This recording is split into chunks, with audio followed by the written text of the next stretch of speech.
Hi, friends.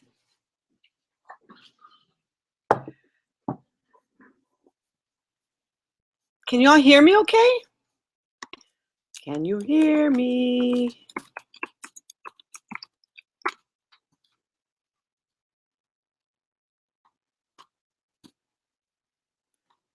I make sure.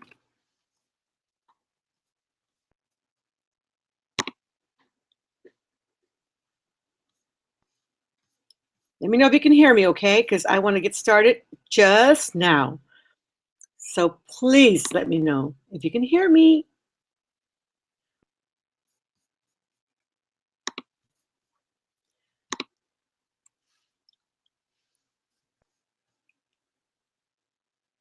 Everybody good? Yes, awesome. Okay, wonderful. Well, I'm so happy to be here today because I think, as I mentioned in my email, this is one of my favorite topics. When I talk about the whole idea about weight, for me, it's really an important topic because I remember how poorly I felt in so many different ways being overweight. And I was overweight because, as I mentioned, I gained 80 pounds with my second pregnancy, and it was not good. In fact, yesterday, we're looking at photographs. We're doing like a mother-daughter's photo shoot for a cover of a magazine here in Laredo, Texas, where I live. And we're going to be featured on the cover, so it's kind of nice. And we're looking at photographs, and I said, oh my God, I saw a picture of myself. I'm telling you, my arms were about that big around. My face was really big, and my hair was super, super short. It was one of the most probably awkward moments or times of my life, because I was so heavy. I felt ugly. I felt unhealthy, unattractive. My self-esteem was like really down, and I felt really, really, really bad. And I don't wish that on anybody because I was not happy with myself. I wasn't happy in my own skin, and only because I was used to being of an average weight. I've always been pretty much of an average weight, and to be 80 pounds overweight was way amazing for me. I started off on my pregnancy. I was probably at about 128. So maybe 130, somewhere. I've always been between, maybe in my younger years, between 128 and 135. Now between 135 and 140. But I'm smaller now than I was back then. We'll talk about that later. But when I finished with my pregnancy and I went into the hospital, they weighed me, I was like over 200 pounds. Can you believe that? I'm only 5'2". 200 pounds for me was crazy amount of weight to be carrying, and it's not good for anybody, and especially someone of my height. So I really looked really hard to say, okay, what do I need to do in order to make myself healthy again, in order to be able to not only be healthy in weight, but also to feel good about myself and to feel attractive, because I didn't feel attractive at all, not at that weight. When the baby was born, that was Sarah Lee. Some of you have probably met or heard of Sarah Lee. When Sarah Lee was born, she was a beautiful 9-pound baby. She was super gorgeous and just so cute. But I mean, I was still at about 195 pounds or 185. I don't recall exactly. That's a lot of weight for someone of my height. So I thought, gee, what do I need to do? I first and immediately went to the Silva method, mental exercise on weight management, and the technique that we use on weight management. And I was very much working with what are some of the things that we incorporate in that particular technique. And of course, we utilize the mirror of the mind. The mirror of the mind is a great technique for almost everything we do. And it's one of those techniques that is like magic, to a great degree. But there's certain things you need to do along the way. And obviously, I studied it very well. I thought, what do I need to do for me to be at my ideal weight where I feel healthy, where I feel attractive, and I have a lot of energy? because let's face it, I had two baby girls to begin with. I mean, I had a 1.5-year-old or 1 5-month-old, and I had a newborn baby. So I needed to have my energy, with me. I need to have good energy, high energy, so I could be with both babies and be able to take care of them and just do all the things I wanted to do. But I also wanted to feel attractive.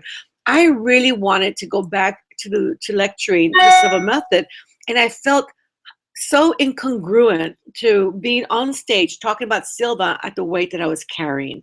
And so it's totally, totally opposite of what I teach in the Silva method, which is congruency across the board, which is like being successful in spirit, mind, body, emotions, and feeling good about yourself and having that wonderful life. So I had my work cut out for me. So I did. I started to look at, okay, what do I need to do for me to get back on track? And one of the things, obviously, was to watch my dietary intake. And by the way, I happen to have a doctor. You're looking back now, 31 years almost. But you're looking at a time where maybe the thinking was a little bit different. And my doctor said, Laura, enjoy your pregnancy. And I still have him today. He's still my doctor today, as far as women doctors or OBGYN is concerned. And I've known him already for over 30 years, and I love him. He's a great guy. I have a lot of faith in him. And he said, Laura, enjoy your pregnancy. Enjoy what you're doing. Just make sure you exercise and keep fit. And I did. I enjoyed it. I ate everything that I really enjoyed. And I did exercise. That's one thing I did do. I would walk like 4 miles a day, but still the weight kept on, adding up. And I just remember it so well that when I really wanted to get back on track, the one thing I wanted to look at is my family history. What does a person like me, or let's see, what is a weight that a person like me with my family history, with my genetic background, what kind of weight would be ideal for me? Because I was so tired of seeing all these ads and fashion magazines about how thin was in, and how really, everyone was struggling to be a bone, basically be really, really thin. And it was a real struggle to always, work on being that really, or holding up that really thin body. And I thought, that's not normal. That's not normal, because it's not typical that people are going to be that thin. It's not healthy. And I had attempted it. I had really worked on times when I brought my weight down really, really low, and it was a struggle. It was hard. I wasn't enjoying my life. I was nearly starving myself. And I thought, wait a minute, I don't think it's supposed to be this way. I think ideal weight has to be for maximum health. And with that comes how I look and how I feel about myself, my self-esteem, my self-worth, my attractiveness, how I feel about how attractive or not attractive I am. I gotta feel good about me. So when I started thinking about my family and all my family history and the kind of physical constitution that my family had, most of my family is stocky. And I have to say, some of them were overweight, and a few of them considerably overweight, which they've corrected that as of now. But they're stocky individuals. They're of good constitution. And I'll brag, if you see my arms, I have a lot of muscle. I'm a strong girl. And I tend to build muscle easily. But I am also only 5'2". So for me to want to strive to be 110 or 120 was totally against my genetic constitution. So I looked at pictures of my mom, my dad, and other family members, my siblings, and I said, I really need to find the weight that's right for me. And those charts for me don't work. Oh, you're 5'2". Oh, you have to be at 110 or 120. I'll never do that. I'll be sick and I'll be very low in energy if I'm at 110 or 120. My perfect weight, where I feel really good for me, even at 5'2", is anywhere between 135 and 140. And you might say, God, that's heavy for a short woman a woman of my height. I'm only 5'2", but I'm very strong. I work out. I started way back when. I started to run, and then I started to jog on almost a daily basis, on a very frequent basis. It's a practice that I still do today. And we'll talk about that a little bit later.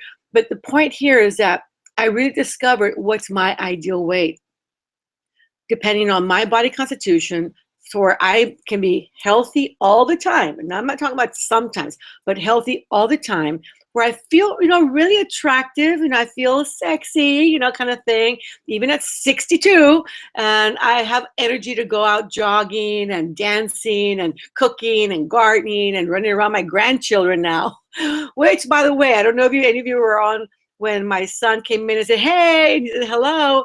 Well, if you were here when you saw that, that's my son, Adrian, or Adrian. He's the one I talk about all the time, that has won a Grammy Award, and he's a musician, and he just follows his passion, as all my other children do as well. Anyways, I happen to be in Austin, Texas today at his home, at his recording studio. I don't know if you can see this, but we're at his recording studio. See? And he does all kinds of great recordings, and it's real fun coming here. And so my husband and I came over to see him and the granddaughters, and I thought, well, let me do my live seminar from here. That's why I'm here. Anyways, all that being said, going back to the whole weight situation, for me, it was really important to feel good at all levels, and that's congruency for me. And I always talk about congruency because congruency is key. Congruently healthy in not only my emotional disposition, how I feel about myself, but physiologically speaking, energetically speaking, I mean everything, my attractiveness, my health, everything. And I really started to look and research what I needed to do to get me there. I mean, we have to remember, I was already like 80 pounds. By that, after the child was born, after my baby was born, I was probably more like, still like maybe 75 pounds overweight or 70 pounds overweight. It was still a lot of weight. I know she was born as 9 pounds, and I probably lost a lot of fluid. So obviously I was probably more at 225 than I was at 210. Anyways, it's been 30 years. So excuse me on all the details. And so I thought, okay, one of the things I'm going to do is manage my nutritional intake. So I started to study all the different kinds of nutritional programs that were out there. And it was crazy. Back 30 years ago, I mean, it was like the Hollywood diet, just the liquid diet, there was all kinds of like unusual kinds of diets that were not even healthy for you. And so I really looked at, well, what do I need to do for myself? And I really went to study like a lot more of fresh greens and vegetables, and a lot, maybe 80% of my diet at that time was alive and green and great and so nutritious. And maybe 10% was like good solid protein in various forms. But I felt healthy. I felt good. And I started to work out. Because I don't care how you look at it, you cannot deny the fact that, the caloric intake, compared to what you expend as far as energy is concerned, is going to be of great importance. So you have to balance that out. How much energy do you exert compared to how much food you ingest or calories you ingest that is being converted to this energy that you're exerting? And if you're eating way too much compared to what you're exerting, then you have to find that balance. It doesn't take a rocket scientist to figure that out. It just takes for you to be smart as far as how you're eating. As I went, more and more studying nutritional kinds of regimens or just, I don't want to say diets, because diets don't work for me. In Silva, you'll notice that we don't say diets. We say a nutritional plan or a good eating, plan, but not a diet, because first of all, I don't like the first 3 letters, die. I don't want to diet. Diet. I don't think it's a good word. And plus, in addition, I also don't use the word lose. So I was never out to lose weight. I was out to reduce it, shed it, and get rid of it, because we tend to find what we lose. I was with some friends about a couple of months ago, and like several of them had been very, very, very overweight, and a couple of them reduced the weight by utilizing Silva techniques, and one of them reduced the weight by doing surgery.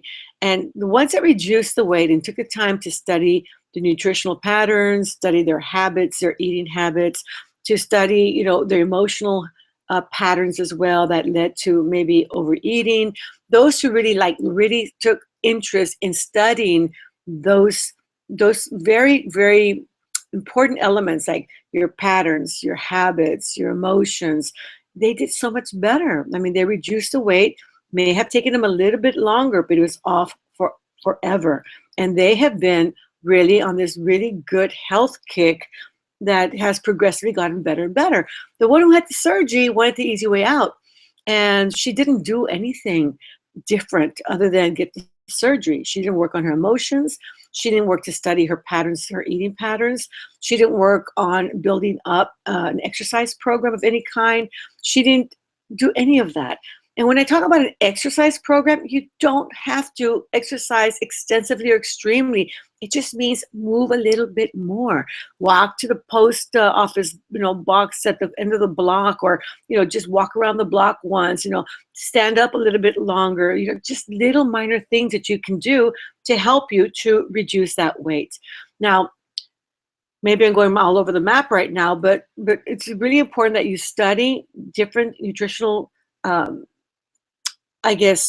programs that work best for you. Now, I like to have an occasional glass of wine, and I like to enjoy, going out to eat with my husband. We have a very active personal life, and we have a very active social life, and I want that, and I want to keep that. So within my nutritional program, I allow for these things to happen, for maybe the wine to happen from time to time, or a glass of beer, or whatever it might be. I enjoy, going out and having dinners, but I'm always very mindful, very conscious of what I'm going to ingest and the quantities that I do ingest. I'm always very mindful, although I don't keep a calorie log or anything like that. I don't do that, but I am very mindful about the foods that I'm ingesting and how that kind of averages out to the energy that I'm exerting. And I think it's important for us to be mindful about that as well.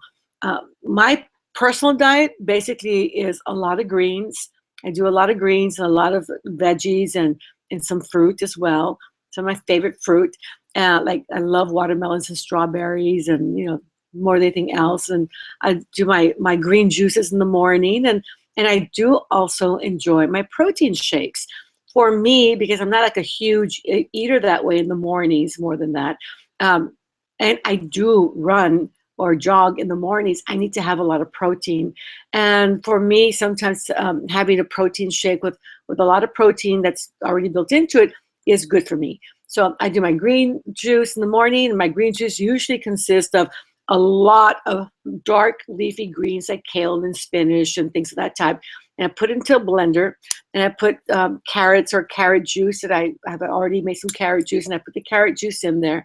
I love this company called nuts.com, because they have a lot of organic products there that I really enjoy, and I've been buying from them for a long, long time.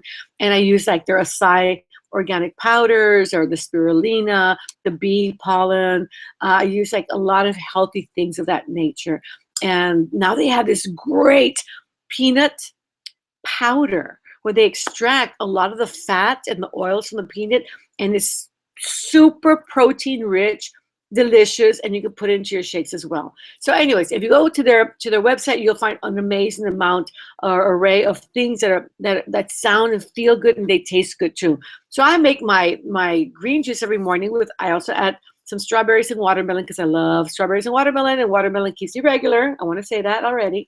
And I drink that first thing in the morning. I really feel like it's almost like a serum for me, it's a great juice that helps my immune system, my intestinal tract, and keeps me strong and healthy. And I really believe in it. Plus, because I believe in it, it works even better. Throughout the day, I'm really good about having a lot of veggies and some protein. So I really make sure I have the right amount of protein for my body and my body type and my energy exertion type. And I probably run 4 to 5 miles, I would say 4 to 5 times a week. And for me, that's good. I don't need to do that much more. I just want to keep healthy and have my cardio going. And I do weights as well, light weights, but I do. And some, good strong leg exercises. That's my usual routine, 4 to 5 days a week. But you need to do that. If you're thinking that you're going to stay healthy, not exercise, it's not the best approach. The best approach is to eat healthy and to exercise. Food for me, although I love food and I love to cook, and I cook really, really good stuff. I love to cook, and my food is really tasty. I have a really good kitchen in my house, and I know how to cook. And yet, I always cook with health in mind. For my husband and myself and our children, our food is our medicine, basically. But we look at it from our way to be healthy and strong and to really enjoy our life and live an experience. If you were to reframe your attitude towards food, you would make a huge leap in the right direction. If you're looking at food as, oh, it's so good, it's so tasty, oh, I gotta eat it all up, it's gonna go away, I'm not gonna have enough, what if it ends tomorrow? Then you're gonna be just gobbling food in, and it's not gonna be healthy for you. For me, food is my medicine. It's what keeps me strong, healthy, attractive, and feeling great emotionally as well. I always evaluate food. If what I have in front of me as I eat it and I taste it, if I can say it's a 1 to 10, I'm gonna enjoy it. But if it's like a 5, a 4, or a 3, or even a 6, really, unless it's really healthy for me, I'm not gonna eat it. Why would I bother? So I evaluate the tastiness, the look, the quality, the preparation of my food. And for me, it's important to have a 10. And when I do have a 10, I totally, totally enjoy it. I totally love it. And I think it's really important that we look at it from that perspective. Evaluate your food. When you're eating from 1 to 10, what is it? If it's a 7, 8, 9, 10, hey, enjoy it, but also watch how much you eat. I think that the things that have worked for me the best, besides the meditation to integrate the whole process, and we'll talk about that, I'll even guide you through a meditation, is that I really chew my food to a pulp. I chew and I chew and I chew, and I have conversation with my husband or with my people I'm having dinner with. But I chew it, and I really make myself mindful of chewing my food to a pulp. That serves obviously for several reasons. One is that it really helps to break down the food itself and be able to digest it easier. And I drink plenty of fluids along the way. But it also helps to eat slowly. It helps to pace your eating. If you eat slowly and you chew your food to a pulp as you drink fluids along the way, and you have good conversation and you enjoy the experience, chances are that you're going to eat a lot less. It's going to go into your system, it's going to register, and you're going to say, I'm satisfied. And your brain is going to say, you know what, enough food, we're good. And you're not going to tend to overeat. Now, eating slowly and taking the time with that and chewing your food to a pulp is a great thing. For me, oh my God, that probably made one of the biggest differences in my weight reduction. The other thing too is that I pull away from the table when I start kind of pulling away a little bit when I'm about 50% satisfied. I don't want to say full, but satisfied. Because I eat slowly and I chew my food, I take my time. So if I have a plate of food, I probably won't finish it all. I'm eating so much less food than I serve myself. And if I can, and I do, pull away from the table, from my plate, at about 60% comfortable, that's all I need. I have had enough protein, I've had enough veggies, I've had enough good fiber, I've had enough delicious food, and it's processing very comfortably. My brain is enjoying it and saying, yeah, and I'm good for that session of eating, if you want to call it that. So eating slowly, chewing your food to a pulp, and pulling away from the table are probably some of the things that really, really help me. The other thing that's really important for us to remember is that if you think I have a lot of willpower, chances are that your imagination is going to run the show. A lot of people say, I have a lot of willpower and I can make it happen. And I hear that all the time. Those people, I mean, really, people I know well, they say, you don't know me, I have a lot of willpower. And yet they don't reduce the weight because it's not about willpower as much as it is about imagination. If you're going to compare the two, willpower and imagination, imagination will always win. I'm telling you, just think about it from this perspective. I think about maybe a story where, there's this, one woman who has been wanting to reduce, 10, 15 pounds. And she knows that her problem, happens to be with sweets. Not only does she like sweets, but more specifically, she likes hot fudge sundaes. So she says, that's it. I'm going to give up the hot fudge sundaes. None of that anymore. So she gets all her fudges and she gets all her sauces and she throws them down the drain and she gets the ice cream and down the disposal. And sure enough, she gets rid of all the things that, she knows for a fact is contributing to her weight gain. Well, sure enough, that alone has allowed her to begin to reduce her weight. And she starts to reduce her weight. She's feeling really, really good about herself. And her girlfriends come over one day and they say, hey, you know what? We're out, running some errands, having a girls' day out. You want to come and join us? It's really going to be fun. Let's just do it. And she goes, yeah, I'd love to go. And so they run out, they go out and run errands. They go shopping. They have a lot of fun. And when they're all done with most of what they were going to do, they happen to walk by at the mall right by an ice cream parlor. And one of the friends says, oh my God, they have the best hot fudge sundaes here. And immediately this girl's red flags start to show up. And he goes, oh no, hot fudge sundaes, that's my weakness. He goes, no. You know what, girls? Why don't you take me home or I'll just take a cab. Don't worry about it. And I'll just go home because I got a load of wash to do. And her friend says, are you kidding me? No way. You're going to come with us and we're going to have a hot fudge sundae. I mean, they're the best. And so they go in, she agrees not to be a party pooper. And they sit down in a booth and the waitress comes up and asks, well, what can I get you for this little visit? And one of them says, I want a hot fudge sundae with 2 scoops of hot fudge over 3 scoops of vanilla ice cream. And could you please put some of those sprinkles on top of there, all colors and also some pecans, because oh my God, I love when I bite into the ice cream that's cold, the hot fudge and the pecan as it crunches in my mouth, and those little bursts of little colorful chocolate little thingies that you put on it, just like feels so good in my mouth. Oh, it's the best.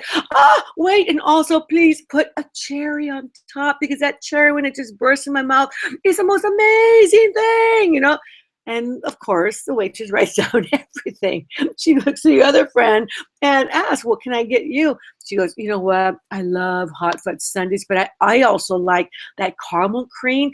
When you mix the hot fudge with the caramel cream, that is the most amazing combination in the world. And then when you add peanuts, oh, that is the best. And chocolate chips, oh, get me that. Oh, and true cherries, because I really want a double whammy there. And the waitress writes everything down. Then she looks at you and asks, what do you want? And you say, do you have any diet beverages or something like that? Because you want to stick to your plan. And sure enough, as the waitress is walking away, one of your friends says, oh, wait. And can you also put some of that fresh whipped cream on top of it and then the cherry? Like, of course I can. Yes. Okay, great. So your friends are eagerly awaiting their hot fudge sundaes while you're awaiting your diet beverage. And all the while, not only are you seeing and hearing the preparation of these amazing hot fudge sundaes, which is probably your greatest weakness, but you're feeling the cold and the hot and the crunch and the burst of the cherries and the flavors and the temperatures and the aromas. And I mean, it's a full experience. And as you're imagining all these things, it's going to happen. when the waitress comes in and lays his hot foot sundae in front of your friends, in front of you to your friend, and the other one right next to you to your other friend, and your diet beverage, it's probably going to happen. Whereas she's walking away, you're already thinking, you know what? I've been so good for 2 weeks. I already went down 7 pounds. Like, yeah, get me a hot fudge sundae with double fudge and tons of whipped cream and 3 cherries on top of that, and just load it up and bring it over right now. Because imagination will always win over willpower. And that's why it's so important to use your imagination when you are wanting to integrate information, when you're wanting to integrate other things that you are incorporating, whether it's good eating habits, whether it's pulling away from the table, whether Deborah's saying, okay, I'm getting a sundae, double caramel. You made it sound so good. And Janice, I can remind you, Deborah says, food is our medicine. Brilliant. And I totally agree. So, but definitely, but the meditations really do help to integrate all that you're wanting to achieve. It really is, that's your strength. Where food is your medicine and what you're practicing is important, your meditations is your strength. That really is going to solidify that your experience of being at your ideal weight for maximum health. So to kind of go back a little bit again, because I don't want to be in all over, picking off on too many tangents. One of the first things we talked about is to study your family genetics, basically, and find out what is your body type, what works for you. I mean, as far as a weight is concerned. For me, at 5'2", to be, at 110, 120 is not only unreasonable, it's unhealthy. I don't have energy, and I tend to get sick or like colds and things like that. I don't need that. My schedule is way too busy, and my face gets sunken in, and I don't like that look. So I don't feel attractive. I don't feel energetic. I don't feel sexy. I don't feel healthy. None of that. Again, for me and my body type, the weight where I'm always healthy is between 135 and 140. And I'm okay there. If I go past 140, I don't like it. If I go below 135, it's a struggle. But 135 to 140 is very comfortable for me. So I pretty much focus on that. And that means I get on the scale frequently. I get on the scale. I weigh myself in the mornings. And if I like that weight, knowing that I'm going to add a few pounds throughout the day, which is normal, if I'm okay in the mornings with that weight, I'm good. I'm okay. If I'm a little bit over, then I'm going to cut back a little bit on something. Maybe I've been having too many tacos, being a Mexican American Latina, or maybe I'm having too much, or bread, and I don't usually really, I'm not a big bread eater. That's one of the things I don't eat, or tacos, to tell you the truth. But I'm just kind of kidding. Maybe I'm just overdoing it in some way. And so I need to just be mindful of where I'm overdoing it so I can get back on track. And a day of just being back on track, or maybe just 2 days of being back on track, the weight goes back down, and I just normalized it, and I manage it very effectively without sacrificing the things that I love. When it comes to sweets, I'm not a big sweet eater. I'm more of a salty person. I like to eat salty things over sweet, but occasionally, if I do have a craving for something sweet, I listen to my body, and I always satisfy my body's needs, but I'm going to give my body maybe a little bit of a sweet. I'm not going to eat a whole box of chocolates or a whole bag of potato chips. I just don't do that. I've learned to savor my food, to savor every bite, to eat really mindfully. So if one chocolate for me is going to, even a half a chocolate will do the job. At the office, so my office members and staff always laugh because if they bring in some, cupcakes or something sweet, I'll taste it. I'll always taste almost just about anything, but I'll cut it down to like a really little sliver, and I'll put it in my mouth, and I like, that's really good. I just sit in my mouth and I savor it. And I always keep in the back of my mind the weight that I want to stay at. Because again, imagination is going to help me way over willpower. So I am able to do both things. I imagine myself at my ideal weight and size, and the size of clothing that I want to wear. And I'm also enjoying eating that luscious bite of whatever it is I'm having. And for me, it's worked, but I've been doing this consistently and congruently for a long time. As I told you, I started on a weight reduction, kick way back 31 years ago when I gained all that weight. Now, the other thing too is that for me, my nutritional intake is important. And of course, you find which one works best for you, but don't go to some faddish extreme diets because they're not going to work. It's better to eat healthy and to be able to eat in a way that your body is going to get all the nutrition and protein and all the right minerals and oils that it needs, because you have to have a balanced and nutritious diet. So you decide on what's best for you and your lifestyle, but take care of yourself. Go to nutritionists. I think it's really important that you do that, or some healthcare taker that could advise you if you don't have that type of information. Also, exercising a little bit, moving your body more during the day is going to be a real big benefit. You will see yourself, reducing, toning, and that's always motivating, always. But you don't have to go out and really overdo anything. It's not about overdoing anything. It's about enjoying your life.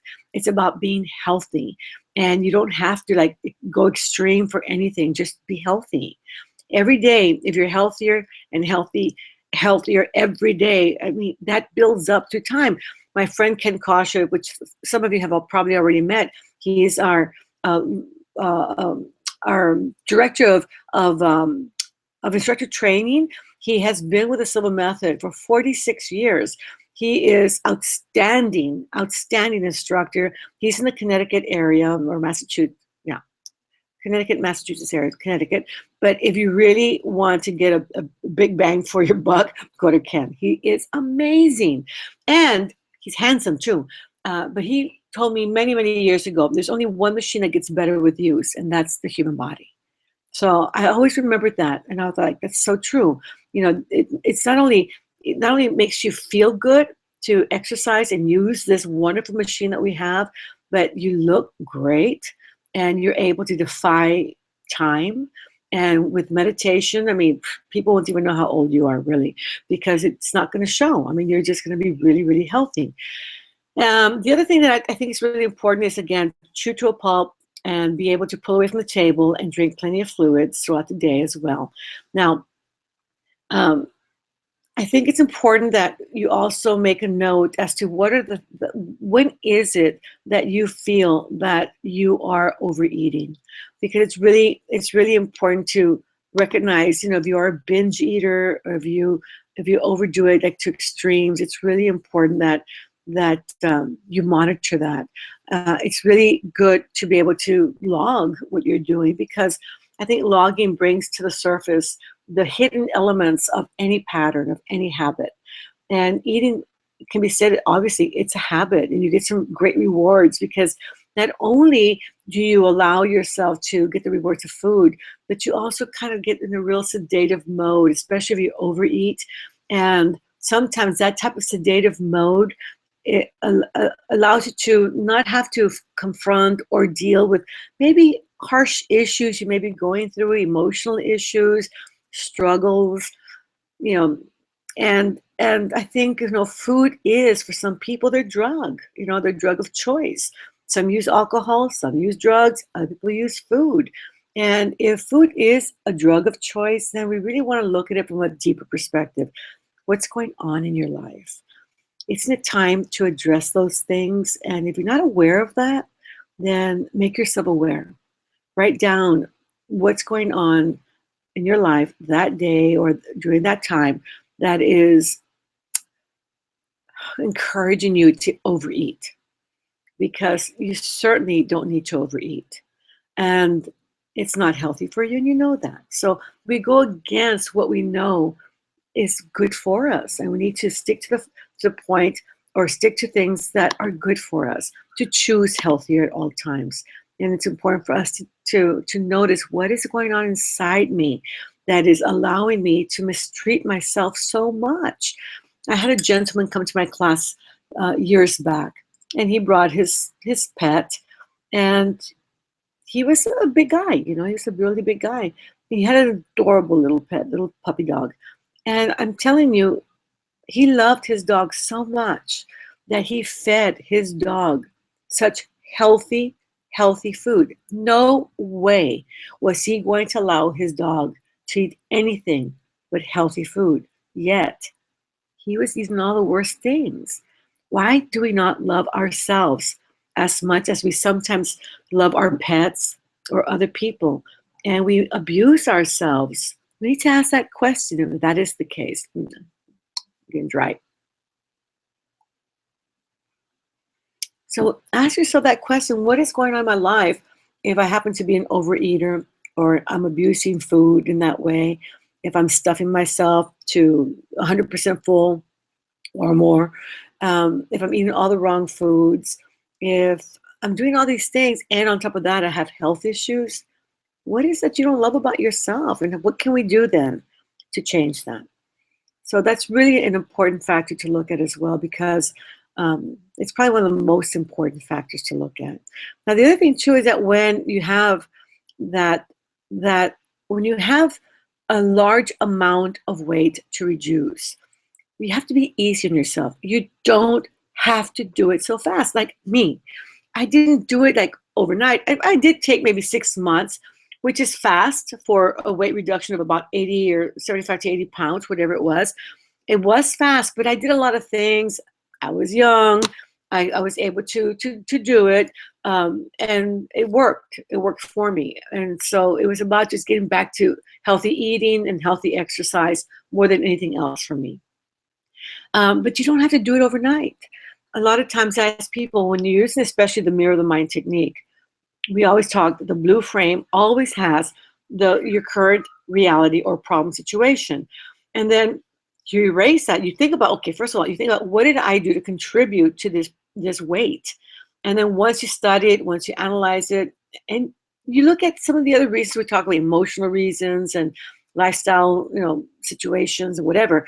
Once you study it, you erase that image, move that mirror towards your left, change the frame to white, and then you project within the white frame mirror of the mind, you at a believable weight loss or weight reduction. Cancel loss, weight reduction. Now, what's believable for you? It may not be believable for you to say, I'm at 225 pounds, I want to weigh 125 pounds. In your head, in your psyche, you're saying like, what? That's no way. I mean, are you crazy? And if you have those kinds of objections, whether they're real subtle and they're almost nearly unconscious, but if you're doubting anything in the least bit, then it's not going to happen. Your goals need to be believable. Your weight reduction goals need to be believable. So for me, I thought, what can I reduce in a month's period of time? And I thought I can reduce probably 5 to 7 pounds, something like that. I thought definitely I can reduce 5 to 7 pounds. If I reduce 5 to 7 pounds in 10 months, I'll be at my goal. That's it. I need to reduce 70 pounds easily. Maybe they'll spill over to 8 pounds, but in 10 months, I will be at my goal. So I set my goal. Instead of saying, I'm at 180 or 190 and I want to be at 125, 130, no, it's not going to happen, because it was just too much. I was just really big. My clothes didn't fit, nothing fit. I was wearing muumuus. It was for me, I was not happy. Anyways, so I did that, and I realized that I was able to reduce more than 7 pounds. And that really motivated me.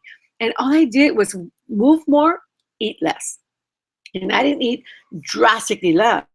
I didn't. I just was like, no more, let's say, breads or sweets or things of that nature. I really started to cut down on certain things that really I wasn't all that attracted to, but it was eating them just to eat them. Why not?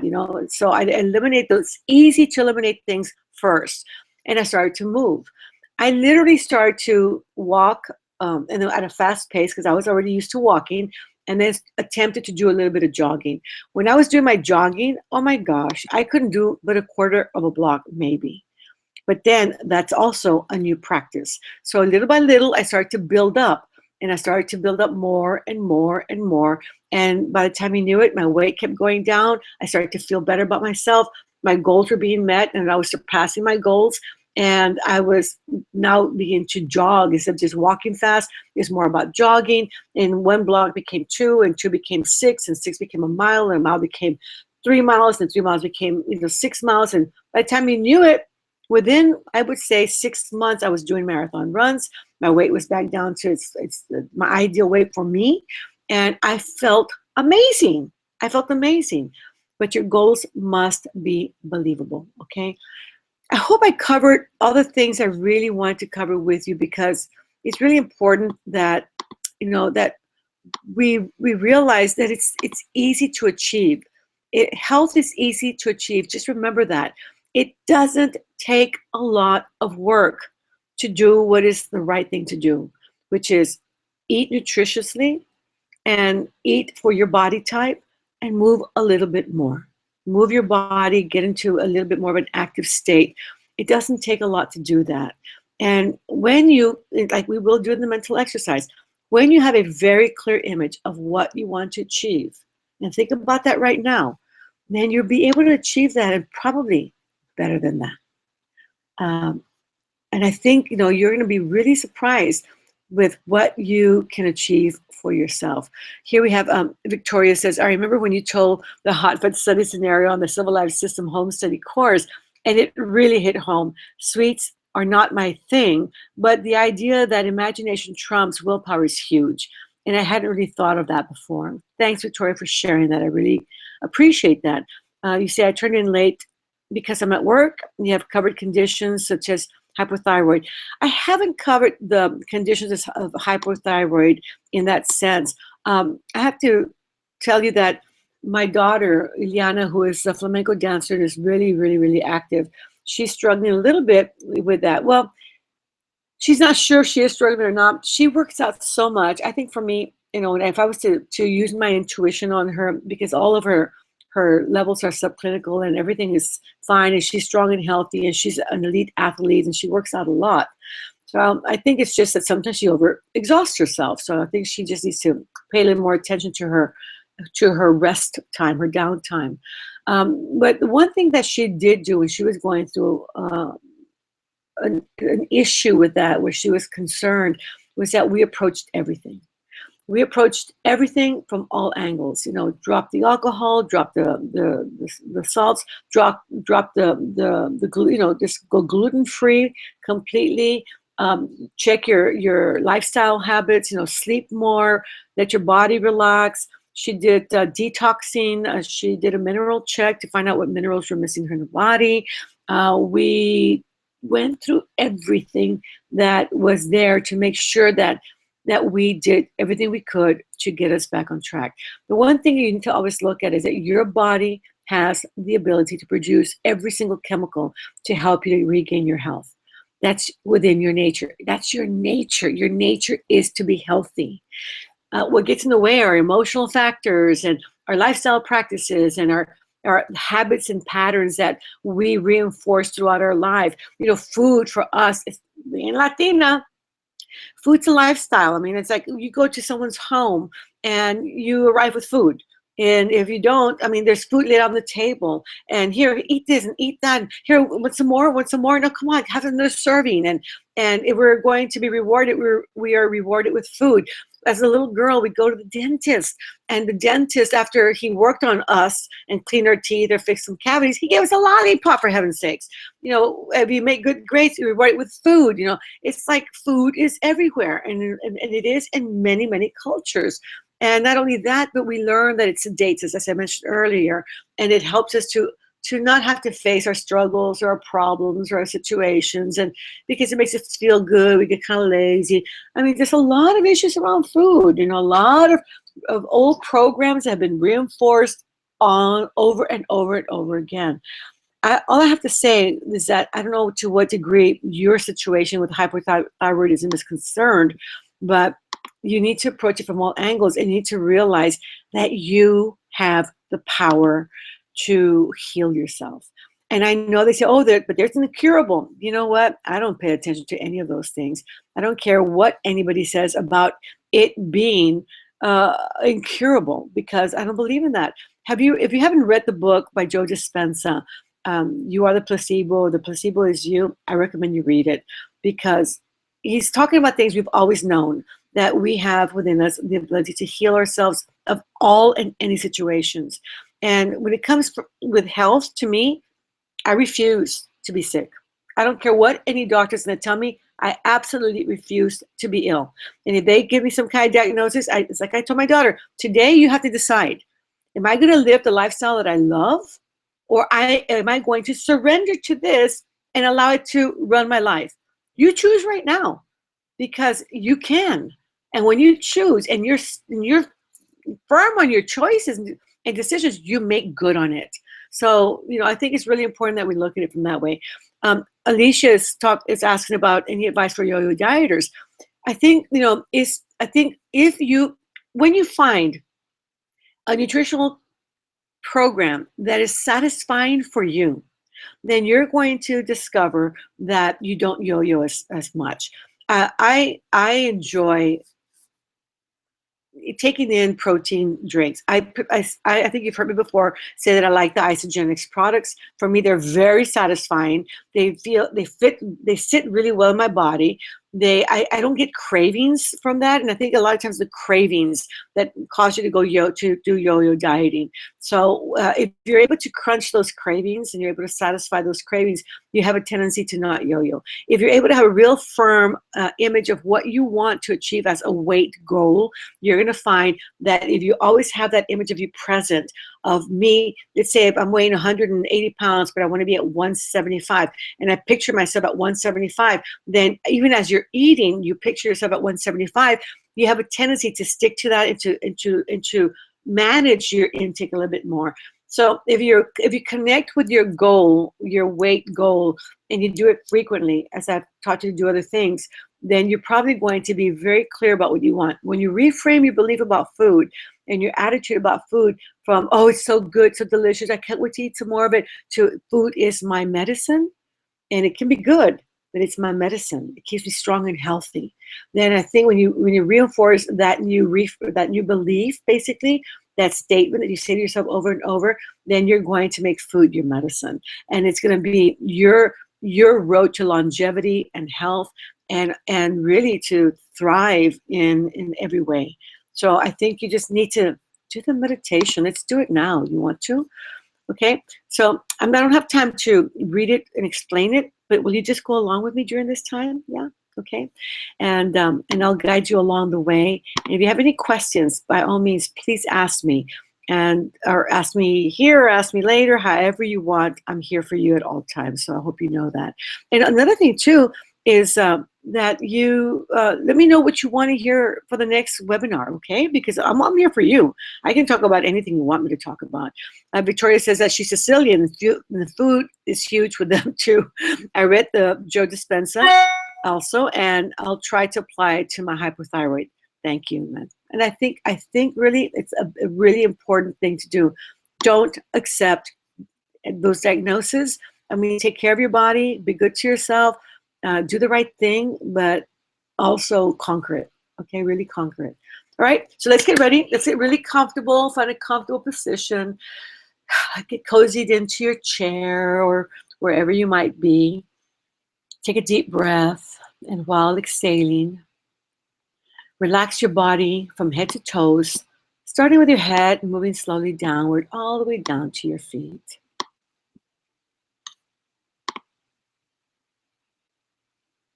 Releasing tensions and pressures along the way. Breathe deeply, slowly, and rhythmically. And relax. Take another deep breath, and while exhaling, relax your mind by thinking of a tranquil and passive scene. Any scene that makes you feel tranquil and passive helps to relax the mind. Do that now.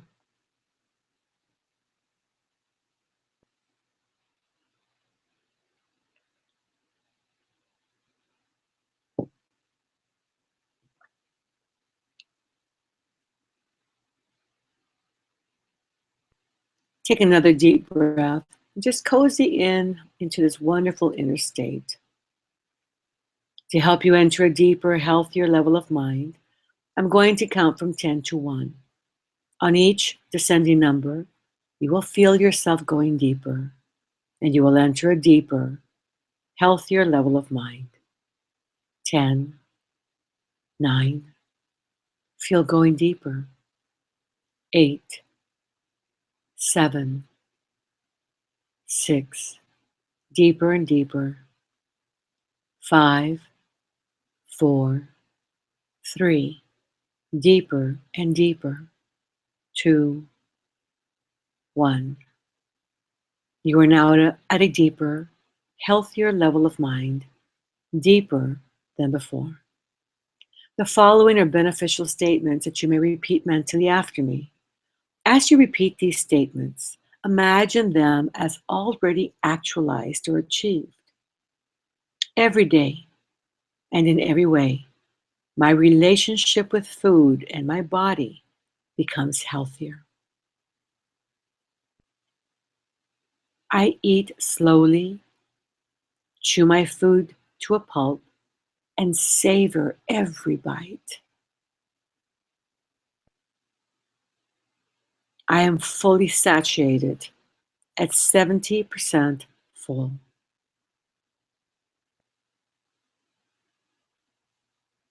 I feel comfortable leaving food on my plate.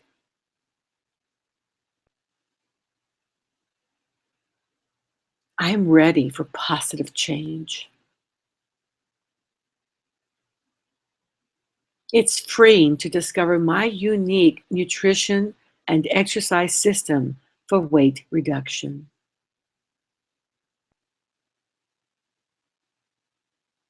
Every day and in every way, I am achieving my ideal weight for health.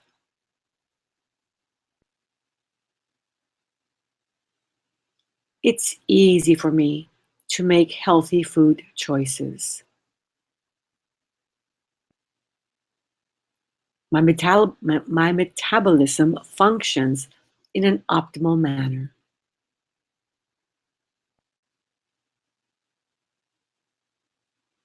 I embrace thoughts of confidence in my ability to make positive changes in my life.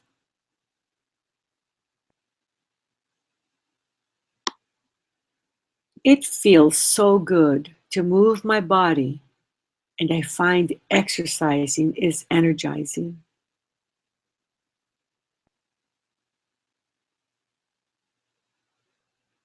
I meditate daily to help me relax, handle stress, and experience my ideal weight and size for maximum health.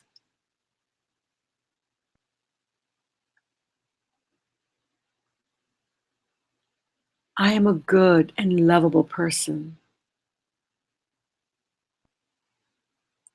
It is safe for me to reduce weight. It is my birthright to be at my unique ideal weight and size.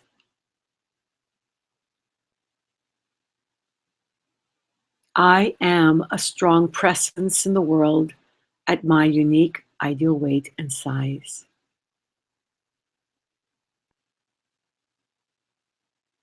I am better at fulfilling my worth and purpose in my naturally healthy body.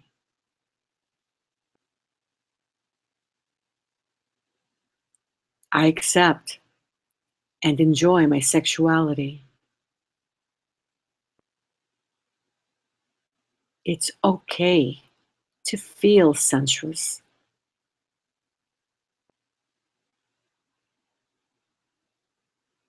I appreciate, respect, and love my body and self more and more with every passing moment and upon rising to each new day.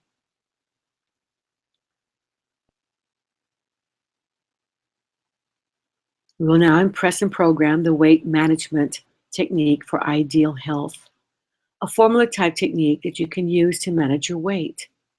At this time, create and project an image of a blue framed mirror onto your mental movie screen. The color of the frame can be mentally transformed from blue to white. The blue frame will denote the problem or existing situation, and the white frame will denote the future, solution, outcome, or goal. Now visualize yourself in the blue framed mirror of the mind, the way you are now, and study the cause of your weight.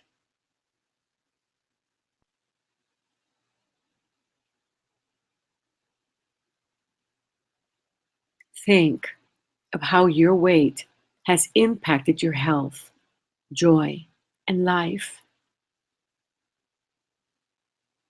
What has it kept you from enjoying?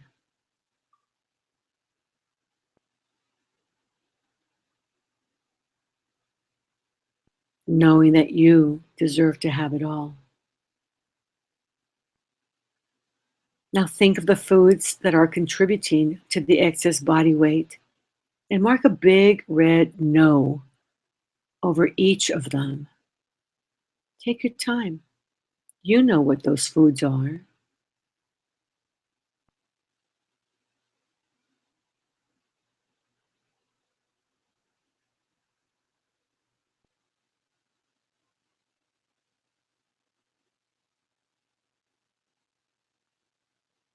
Now repeat the following statement several times. Every day and in every way, I will become more and more aware of the cravings for sweets, salts, and unhealthy fats. And I will vanish these cravings by eating a healthy alternative or by taking 3 deep, centering, and cleansing breaths. I will repeat every day and in every way. I will become more and more aware of the cravings for sweets, salts, and unhealthy fats. And I will vanish these cravings by eating a healthy alternative or by taking 3 deep, centering, and cleansing breaths. Now mentally move the mirror to your left, erase the problem image, change the color of the frame to white, and project an image of you at a believable weight and size. Now, you don't have to do this all at once. You can do it 2 pounds, 3 pounds, 5 or 10 pounds at a time, but it must be believable. Stamp what you want to weigh on one corner of the white framed mirror and the size of clothing you want to wear on the other corner. And imagine yourself at that weight and size.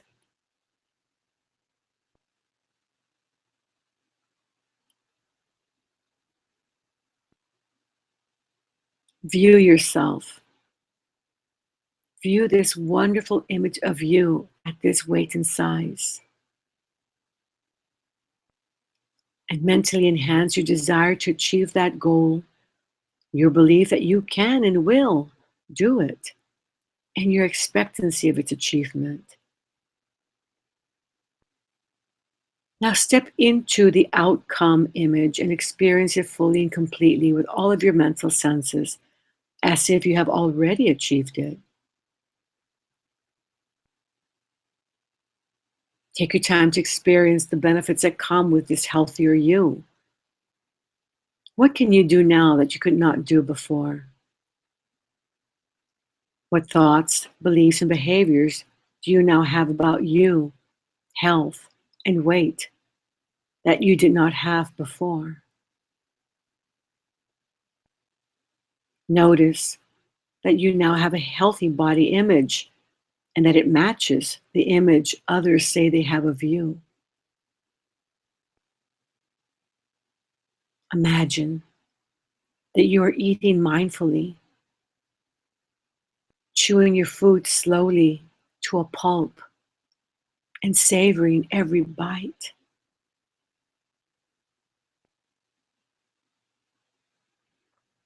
Imagine that you choose to stop eating when you are 70% full or less than that.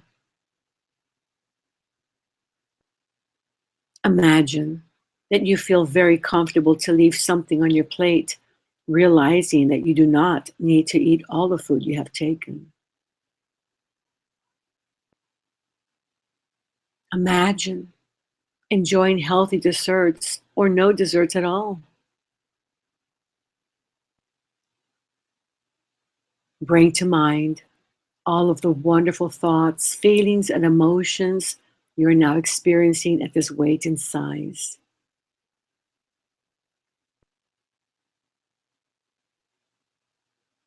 Now press the tips of your thumb, pointer finger, and middle finger together of either hand and mentally say, whenever I have a need or desire to think, believe, behave, and or feel this way, all I need to do is press my 3 fingers together and it will be so. Whenever I have a need or desire to think, believe, behave, or feel this way, all I need to do is press my 3 fingers together and it will be so. In the future, use the 3 fingers technique to empower you whenever you feel weak and or vulnerable. Thereafter, when you think of your weight, always experience it the way you are in the white framed mirror of the mind, as being at your ideal weight and size for maximum health. Whenever you're eating, visualize the image you have created of yourself, the way you are, in the white frame mirror of the mind. And visualize your desired weight stamped on one corner and your desired size of clothing stamped on the other corner. From now on, be more sensitive to decision points in your life, and especially when it involves your health, choose healthier.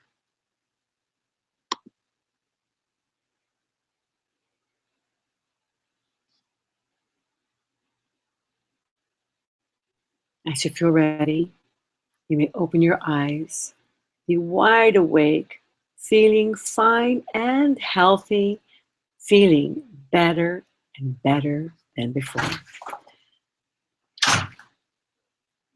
I hope you enjoyed this webinar, and I certainly did. And I hope the tools that I was able to share with you were tools that you're able to use in a very practical level, or in a very practical way. It really is important for me to share things that I know work, and I really want you to succeed.